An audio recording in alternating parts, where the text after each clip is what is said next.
Ramai suami penat bila cari rezeki. Tapi jangan jadikan penat itu sebagai kita hilang fungsi sebagai pelindung keluarga.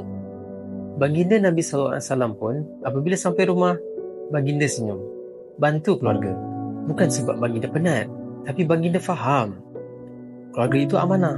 Kita kadang balik rumah, kita penat, kita tak sempat nak tengok isteri kita, tak sentuh pun nak bercakap, apatah lagi dengan anak-anak pun kita terlepas pandang. Ya, penat itu fitrah, tapi abaikan itu adalah pilihan. Jagalah badan, jaga hati. Bila badan kita kuat, emosi kita stabil, kasih sayang pun mudah mengalir. Tenaga yang kita jaga pada hari ini adalah pelindung kepada keluarga kita esok. Kerana ketenangan keluarga bermula dari kekuatan seorang suami. Ingat, jaga diri kerana Allah.